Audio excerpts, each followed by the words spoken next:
Hola, mis queridos hermanos y hermanas, bienvenidos a una nueva semana del estudio de Ven, Sígueme. Hoy estaremos aprendiendo acerca de Moisés.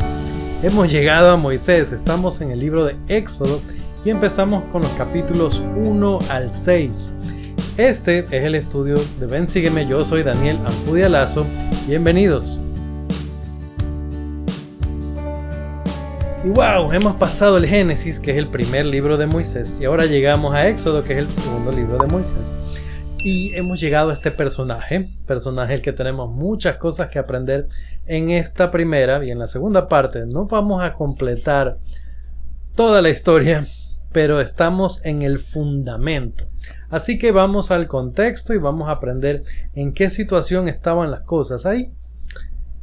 Hay varias lecciones interesantes que salen de cómo se dieron las cosas, de cómo se dio la historia, cosas que vamos a enlazar con lo que hemos venido aprendiendo en semanas anteriores. Terminamos en que José, su papá, sus hermanos, todos se fueron a vivir a Egipto y se les dio una tierra para que sea su herencia, que era pegado a las tierras de parte de las tierras de Egipto.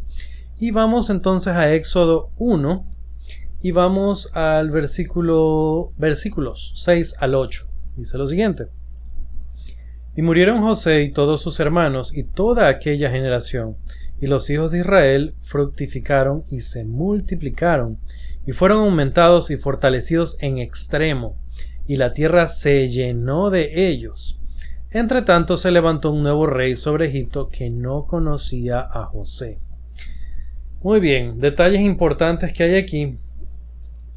Se terminó la historia de José, se terminó la historia de las originales 12 casas de Israel. En adelante no vamos a hablar de ellos como individuos, sino como grupos familiares, como casas. Y fíjense que se dice que ellos que fructificaron y se multiplicaron y fueron aumentados.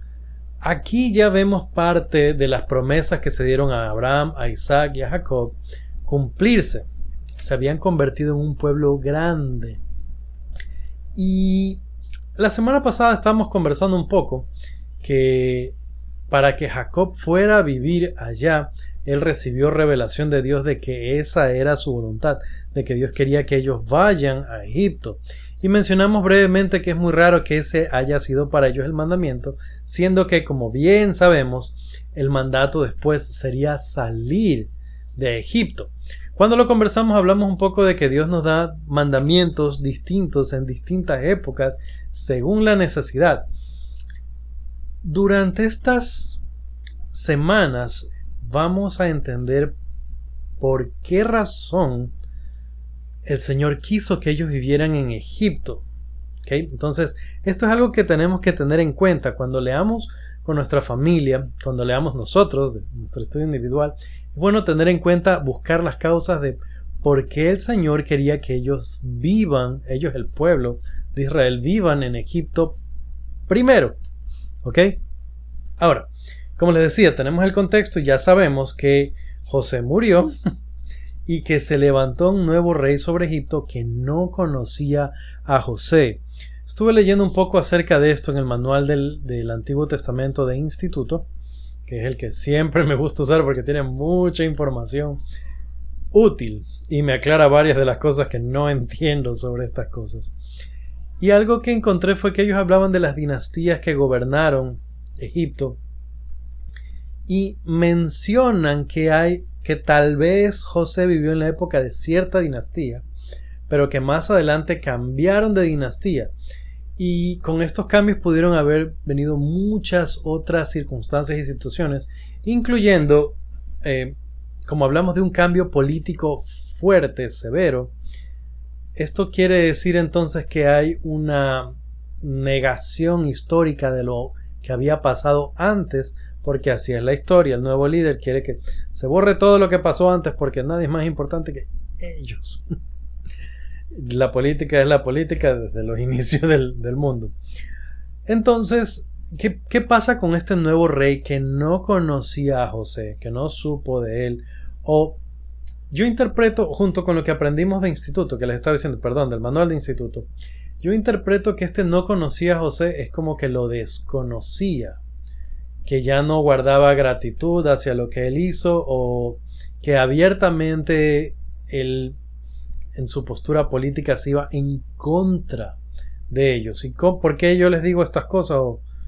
Que no es histórico. Estas son mis ideas, por si acaso. Voy a hacer esa aclaración. Cosas que he leído, cosas que he estudiado, cosas que no tengo idea, sino que se me ocurren. Esto es de las cosas que a mí se me ocurren. Y yo infiero este análisis por lo que dice más adelante. Este nuevo líder ve a los israelitas como una amenaza. Y al verlos como una amenaza, porque habían crecido tanto, empieza a levantar el pueblo en contra de ellos, diciendo algunas cosas. El versículo 9, por ejemplo, dice: el cual dijo a su pueblo: he aquí, el pueblo de los hijos de Israel es mayor y más fuerte que nosotros.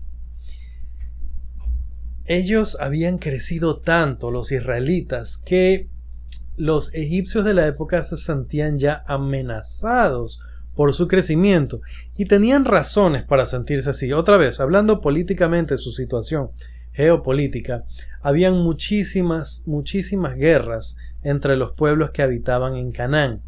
Y sabemos de eso aún por la Biblia, porque más adelante, cuando el pueblo de Israel tenga que viajar hacia allá, les tocó entrar a punta de espada. Pero bueno, habían muchísimas guerras, muchos conflictos. El temor de este faraón es que de alguna manera los israelitas se aliaran con alguno de los pueblos que ellos tenían alrededor, que eran una constante amenaza. Egipto era una nación muy grande, muy poderosa, pero con un vecino que estaba dentro de ellos prácticamente, o que vivía al lado, junto a ellos. Si ellos se llegaran a aliar con algún otro pueblo, entonces corrían serio peligro. Los temores de Faraón no eran sin fundamento, no es que los odiaban porque sí. Ahora, yo les comenté también que los egipcios veían mal en general a los semitas y a otras naciones, porque los egipcios tenían deidades que eran el ganado que comían los israelitas. Entonces yo les comenté que ni siquiera se sentaban en la misma mesa, porque los consideraban como inmundos, como sucios, por eso.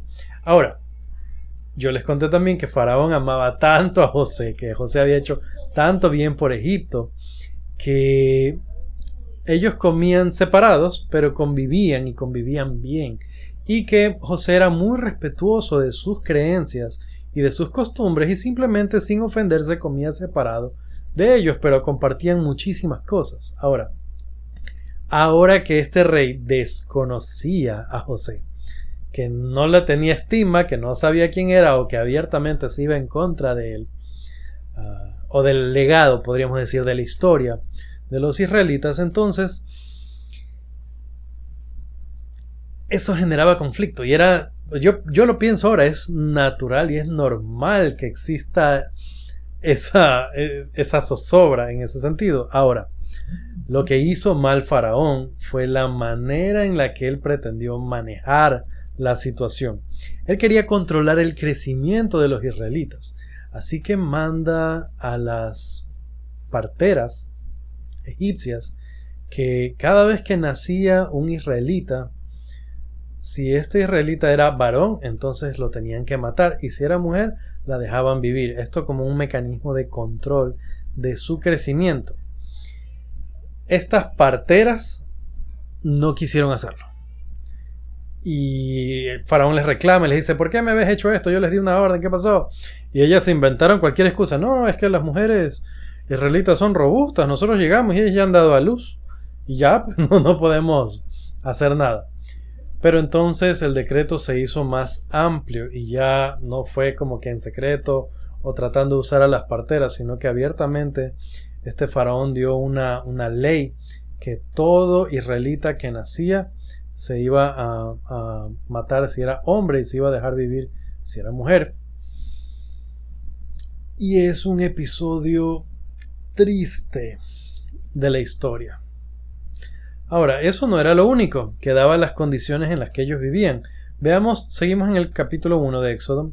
Veamos los versículos 11 y 12. Entonces pusieron sobre ellos capataces que los oprimiesen con sus cargas, y edificaron para Faraón las ciudades de almacenaje, Pitón y Ramesés. Pero cuanto más los oprimían, tanto más se multiplicaban y crecían, de modo que los egipcios estaban fastidiados con los hijos de Israel. Aquí tenemos varias cosas de las que podemos conversar. Primero, ellos estaban siendo oprimidos ya de forma agresiva, fuerte, por los egipcios. Recibían un maltrato de parte de ellos y yo me imagino que si el egipcio en una postura superior, creyéndose superiores, estaban fastidiados, eso se transmitía en el trato que les daban. Y es muy fácil ver cuando a alguien le cae mal a otra persona, usualmente tiene un trato rudo, descortés con esa otra persona y es malo. Esto es un buen momento para recordar que siempre en el Evangelio se nos manda no pelear y se nos manda a ser pacifistas. Ahora, otra cosa interesante, otra cosa que me gustó mucho es que se los oprimía, se los castigaba, se les ponían pesadas cargas y ellos más se multiplicaban.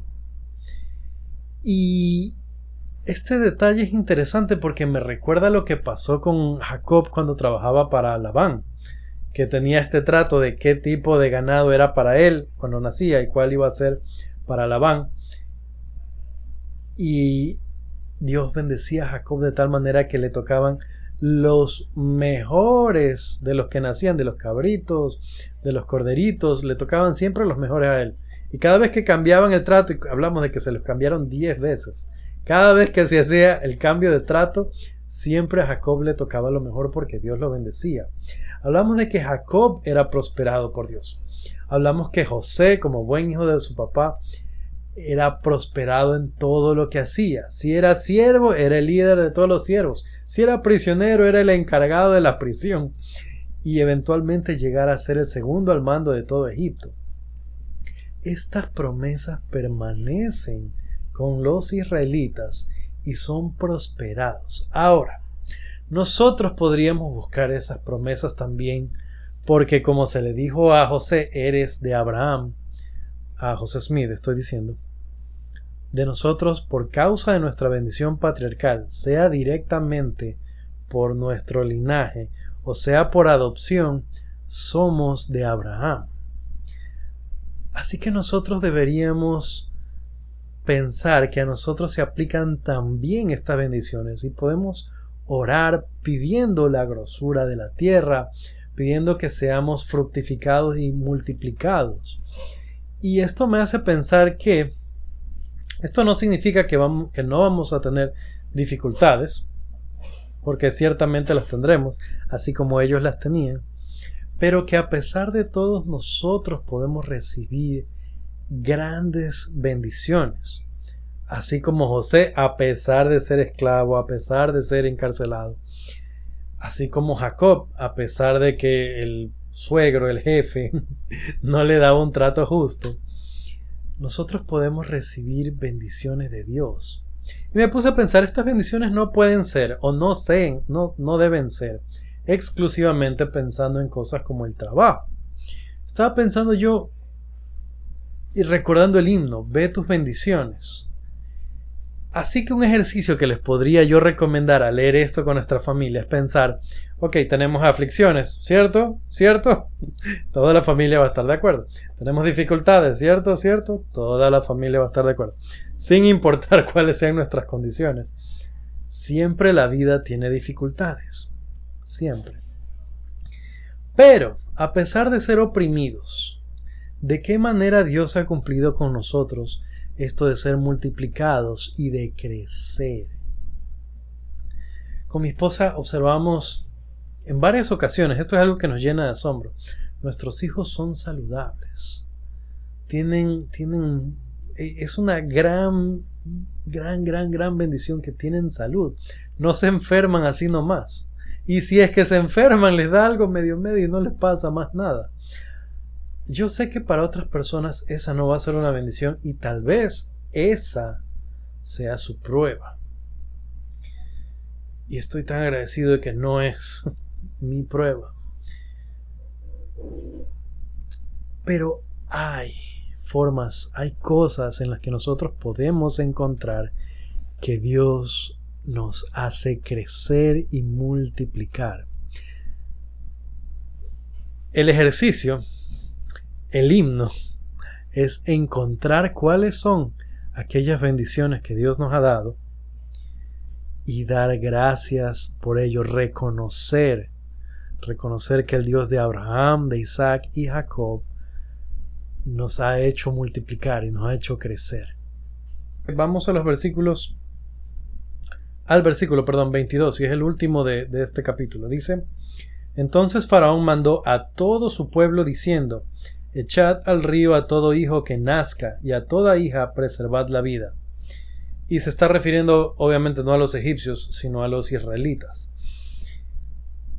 Y es un capítulo triste en la vida de este pueblo. No quiero ni imaginarme cómo habrá sido para las mamás embarazadas en aquella época, cómo habrá sido para esos papás con emoción esperando tener sus hijos, y tener miedo, angustia de que sea varón.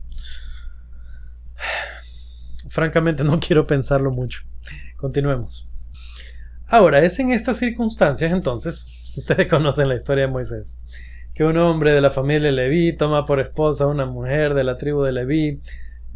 Por alguna razón es muy importante y destacan que ambos son de la tribu de Leví, así que Moisés, alguien de la tribu de Leví, es concebido, y el versículo 2 me gusta mucho. Dice: la que concibió, hablando de la mamá, la que concibió y dio a luz un hijo, y al ver que era hermoso, le tuvo escondido 3 meses. Este detalle para mí resulta interesante, porque ¿qué tiene que ver que el niño sea bonito, feo, hermoso en este caso, con esconderlo? Seguramente toda mamá habría querido conservar a su hijo, a su bebé, y ciertamente para toda mamá su bebé es hermoso. Este asunto que dice aquí, al ver que era hermoso, le tuvo escondido 3 meses, me hace pensar que esa era una forma de revelación para su madre, que lo conserve más allá de la situación que estaban pasando, más allá de los problemas que haya, del peligro que corría seguramente, no solamente el bebé, que era obvio, sino ella y su familia por esconder este bebé.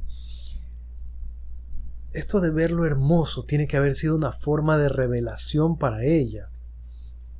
Este instinto maternal de ver a nuestros hijos, y paternal también, de ver a nuestros hijos y tener esta sensación fuerte de protección, es la forma en la que fuimos diseñados. Sí, es la forma en la que la mayoría ve a sus hijos, pero tiene que haber sido algo de particular importancia y relevancia para esa mamá en aquel momento, sentir a su hijo como algo extremadamente preciado, algo para proteger con su vida a toda costa. Ahora, 3 meses, algo complicado esconder a un bebé más allá. Ustedes saben, los bebés lloran, los bebés comen, y una mamá que supuestamente pierde a su bebé está muy triste, y ella estaba con su bebé, y por más preocupada que esté, no tenía cara de... Me imagino yo, por la preocupación y todo, tiene que haber tenido cara de preocupación y de estrés, pero no cara de se murió mi hijo o alguna cosa así. Entonces, viendo que no podía esconderlo más, toma esta decisión en desesperación, pero otra vez, pienso yo que en revelación y guiada por Dios. Toma esta especie de, ¿cómo dice en la escritura? Dice una arquilla de juncos la escritura, y que la sella de tal forma que pueda sobrevivir, una especie de canastito que era impermeable, y lo manda por el río, porque el mandato era echarlos al río, pero lo manda así protegido. Ahora, la hija de Faraón, que estaba en el agüita, estaba en el río, como dicen las escrituras, desciende al río para lavarse ella, sus doncellas, y se encuentran, oh sorpresa, un bebé. Se encuentran con el bebé, y la princesa, la hija de Faraón, no tiene corazón para ahogarlo, y se da cuenta, esto es obviamente un hijo de una israelita. Y entonces la cosa se arma bien bonita porque la doncella que estaba por ahí le dice, si quieres yo te consigo una nodriza israelita para cuidarlo, porque es bebé, necesita la teta. Entonces su mamá mismo es quien se le llama para cuidarlo. Qué alivio, qué emoción, qué tranquilidad, que se salvó el bebé y se salva Moisés. Ustedes conocen la historia. Ahora, Moisés es uno de los personajes más grandes, relevantes. Cada vez y cuando les hablo bien y les hablo bonito a estos personajes, pero es porque realmente son espectaculares. Y Moisés es de los más celebrados. Es citado y enunciado por otros profetas, no solo de nuestros días, sino profetas del Antiguo Testamento, del Libro de Mormón. Se nombra a Moisés en varias ocasiones hablando de lo grande que era. Se lo describe como un hombre manso, más manso que cualquier otro hombre. Se lo compara con Jesucristo. Y hay algunas de las cosas que podemos empezar a comparar. Por ejemplo, al nacimiento de Jesucristo. Ustedes conocen la historia de Herodes, que quiso matar, o mejor dicho, mandó a matar a todo niño pequeño, tratando de deshacerse del que sería el rey de los judíos, pensando que le iba a quitar su trono o su posición. Esta gente me pone más. De forma similar, Moisés sobrevive, así como Jesucristo, a esta matanza de niños. Y yo estaba pensando, esta cosa es algo tan inicuo, tan terrible, pero de una forma muy escalofriante. Lo podemos comparar con lo que sucede hoy en día. Y estaba pensando yo, estas cosas vienen de Satanás. El corazón de Herodes estaba asido por Satanás y él toma esta idea para que no haya alguien que le quite su trono de matar a un montón de niños, y lo vemos como algo repulsivo. Lo fue. Vemos lo que hizo este faraón para tratar de prevenir el crecimiento de este pueblo del que él se sentía amenazado, una posible amenaza, y vemos la acción que toma otra vez. Esta acción es repulsiva, es terrible, es estremecedora. Tiene que haber sido algo horrible para la gente de esa época. Satanás tiene que haber inspirado ambas decisiones. Y es él el que está detrás de las cosas que pasan hoy con los niños prenatales. Lo digo con mucho cuidado porque siempre es un problema que estamos siendo monitoreados de muchas maneras por algoritmos y por muchas cosas que no quieren que se dé este mensaje. No voy a hablar mucho más acerca de ello, pero ustedes entienden, espero yo, de lo que estoy hablando. Es uno de los más grandes males de nuestro tiempo y es inspirado por Satanás. Tengamos mucho... A mí me gusta mucho la política. Yo trato de no hablar de política, pero me gusta mucho aprender acerca de política y de muchas cosas. Démonos cuenta quiénes son los que apoyan estas cosas y tratemos en la medida de lo posible de no darles poder, de quitarlos de sitios de poder donde toman decisiones que francamente destruyen nuestra sociedad. Así como Herodes pretendió hacerlo y así como Faraón pretendió hacerlo. Ok, vamos a hacer a un lado esos temas porque francamente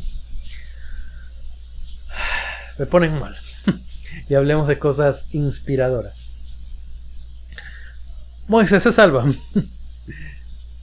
Como lo dijimos, era un bebé muy guapo aparentemente. No sé. Seguramente sí, porque otros historiadores y letrados importantes judíos, estudiosos, han dicho que de lo que sabemos Moisés era un hombre muy de mucha pinta. Era bien guapo el tipo. Históricamente, de lo que se puede saber. Ahora, esto pasó hace tantos años que no podríamos saber a ciencia cierta. Estas son ideas, estas son cosas o conclusiones a las que se llega. Pero como les dije, va mucho más allá del bebé era guapo. Tiene que haber sido inspiración el tema para salvarlo. Ahora, este niño es criado entonces en la más alta esfera de los egipcios y es enseñado por ellos. Porque imagínense, era como que si fuera un adoptado de la hija de Faraón. Entonces tenía a su disposición la letra, la información, la cultura, y creció a lo mejor de eso. Por otro lado, su nodriza, su madre, tiene que haberle enseñado la cultura israelita. Entonces él crece aprendiendo y absorbiendo todo esto de ambos mundos. Bien se lo llama entonces que era como un príncipe. En este sentido, otra vez hay similitudes con Jesucristo, quien desde niño aprendió muchísimo y él sabía mucho. Y también Jesucristo tuvo que ir a Egipto. Y me imagino que aprender en esa cultura y otras cosas, ser expuesto a más cosas. Pero sabemos que Jesucristo aprendió de muchas fuentes. Pero entonces aquí vemos otra cosa que tienen en común Jesucristo con Moisés. Y esto me hizo pensar, hablábamos lo mismo de José. Y hemos hablado lo mismo de otros profetas. Los profetas son en muchos casos una forma de aprender y de entender más de Jesucristo. Porque como les he dicho en otras ocasiones, nosotros a veces tenemos esta forma de pensar como, es que era Jesucristo, pues era el Hijo de Dios, entonces ya pues. Y eso hace difícil que nos relacionemos con las cosas buenas que Él hizo, pensando es que claro, Él sí podía porque tenía todo poder, tenía toda autoridad. Entonces nos ayuda muchísimo ver a estos otros personajes que eran hombres. Eran hombres y como hombres eran como ustedes y yo, personas con debilidades, con problemas, con todo género de situaciones. Tal vez se nos hace más fácil relacionarnos a ellos. Para ellos fue difícil. Para Jesucristo fue increíblemente difícil su misión. Para nosotros va a ser lo que nos toque a nosotros difícil, pero aquí tenemos estos ejemplos que nos ayudan a saber qué tenemos que hacer. Ahora, siendo que él se crió de esta manera, en el capítulo 2 hay cosas muy interesantes de cómo inicia su historia, ya sus acciones. Veamos los versículos 11 y 12. Y en aquellos días acaeció que, crecido ya Moisés, salió a sus hermanos y vio sus cargas, y observó a un egipcio que golpeaba a uno de los hebreos, sus hermanos. Entonces miró a todas partes y viendo que no había nadie, mató al egipcio y lo escondió en la arena. Esto es extremadamente reducido y hay tantos detalles que no tenemos. Yo estaba pensando, esto de aquí en 2 versículos está casi que toda la vida del hombre, quién sabe cuántos años resumido así en 2 versículos chiquitos. Pero detalles importantes y de donde podemos empezar a desmenuzar la información. Dice que él ya estaba crecido. A mí esto me hace pensar ya adulto. Y dice que vio las cargas de sus hermanos. Vio a sus hermanos y vio las cargas. Él sabía quién era él. Él lo sabía. Para mucha gente él era conocido como el egipcio. Porque lo veían y vestía como egipcio, se veía como egipcio, era un egipcio. Esto de que él vio a sus hermanos no tiene que haber sido que salió a caminar y vio a la gente y dijo, uy, les toca difícil, y en eso mató a un egipcio. Esto tiene que haber sido un proceso de observar, analizar, darse cuenta. Esto que salió a sus hermanos y vio sus cargas, para mí significa que él entendió, se puso en su lugar, era algo que estaba en su mente, en su conciencia, en su espíritu.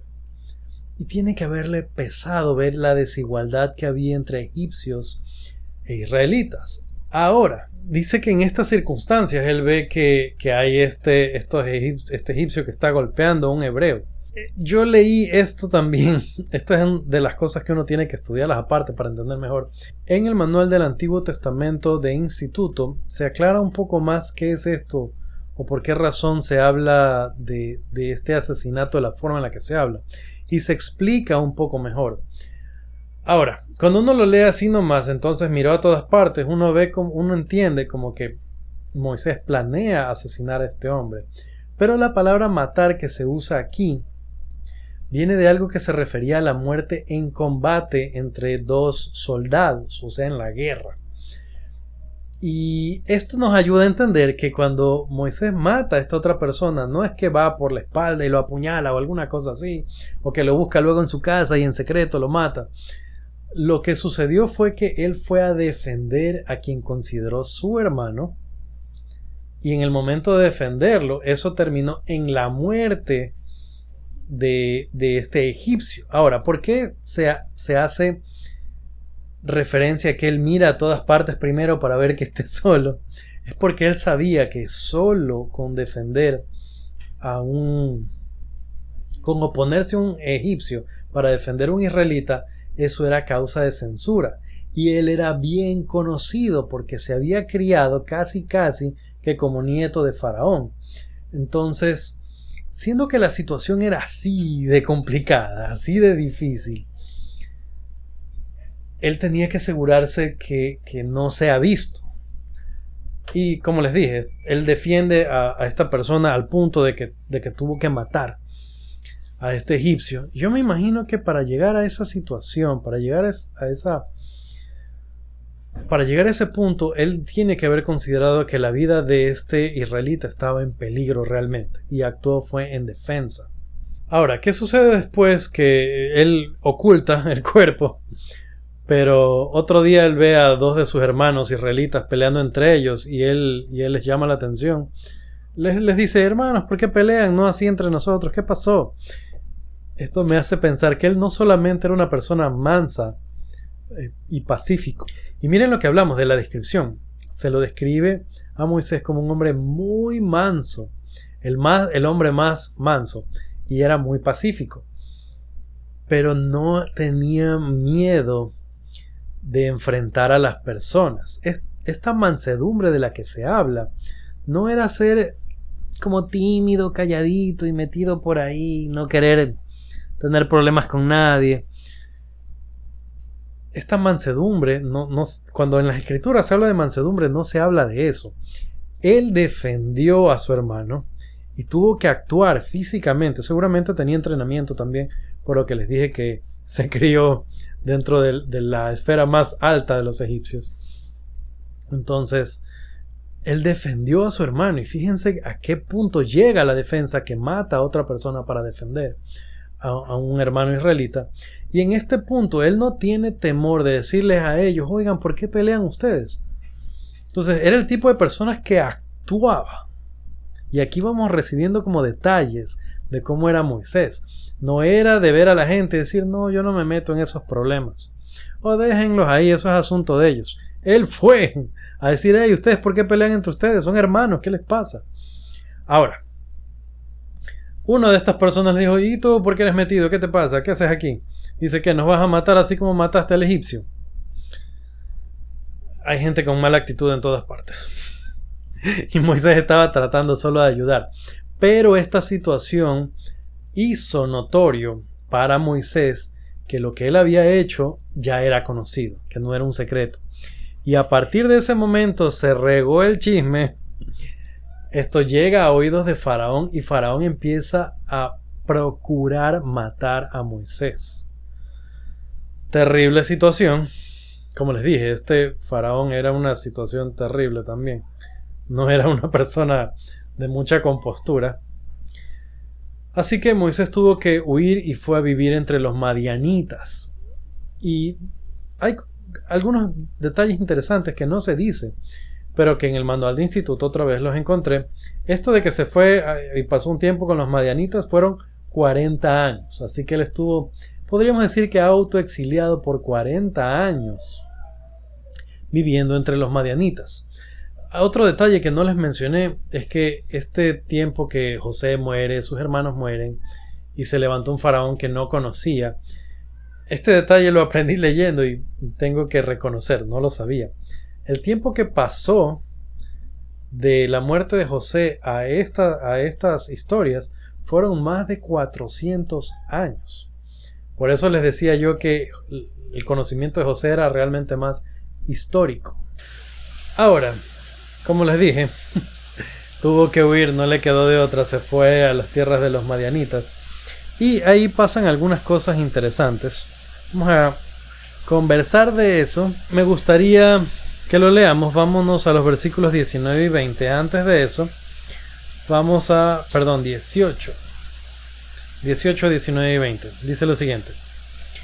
Y cuando ellas volvieron a Reuel, su padre, él les dijo: ¿por qué habéis venido hoy tan pronto? Y ellas respondieron: un varón egipcio nos defendió de manos de los pastores, y también sacó el agua y abrevó las ovejas. Y dijo a sus hijas: ¿y dónde está? ¿Por qué habéis dejado a ese hombre? Llamadle para que coma pan. Ok, entonces el chisme viene de parte de las hijas de Reuel, como dice aquí. Cuando se fue, este Reuel por si acaso es Jetro.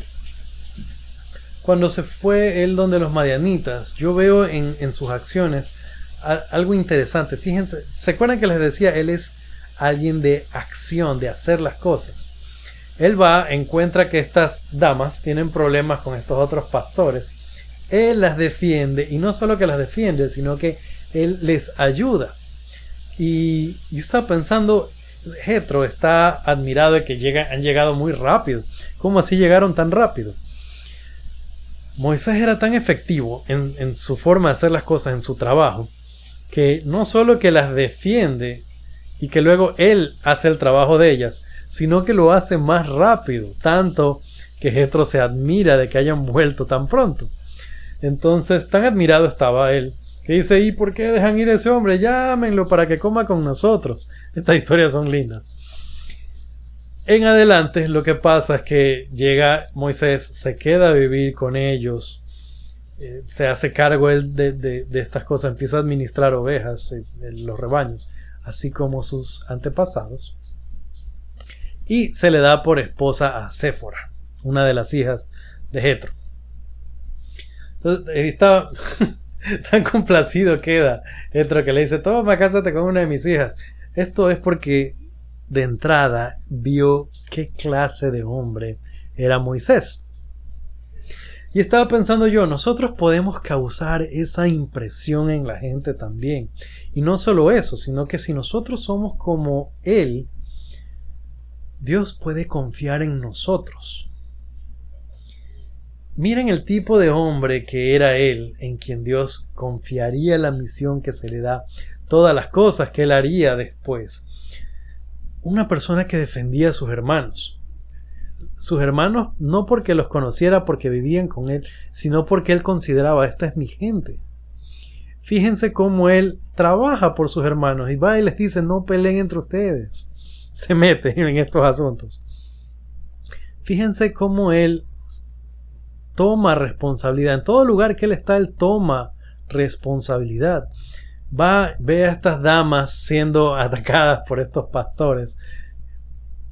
Va y entra en acción y las defiende y luego les hace el trabajo. Tenemos mucho que aprender de este hombre y es una oportunidad para enseñar, para aprender y para enseñar. Podemos enseñar a nuestros hijos a partir de estos ejemplos. Observen cómo era él. Miren las cosas que él hacía. Miren cómo él era. Así tenemos que ser nosotros. Muy bien, mis queridos hermanos y hermanas, el tiempo se ha ido volando hoy en esta primera parte. Hemos aprendido tantas cosas acerca de Moisés en 2 capítulos. Ni siquiera hemos leído muchas cosas y hay muchas otras que he dejado porque no alcanzo. Realmente no da el tiempo para hablar de todas estas cosas, pero son buena fuente, obviamente, el manual del estudio individual y familiar de Ven Sígueme, y también podemos complementar nuestro estudio individual con el manual de instituto. Son 2 herramientas poderosas. Leer las escrituras, subrayar los versículos, tomar nota de estas cosas. En este sentido nosotros somos como Moisés también, porque él observó a sus hermanos y vio sus cargas y tomó acción. Nosotros podemos leer las Escrituras, aprender de esos ejemplos y tomar acción también. Si llegaron hasta aquí, like para ustedes. Muchas gracias, mis queridos hermanos y hermanas. No se olviden de dejar su like, para mí también. Suscribirse si no lo han hecho conmigo. Será hasta la próxima.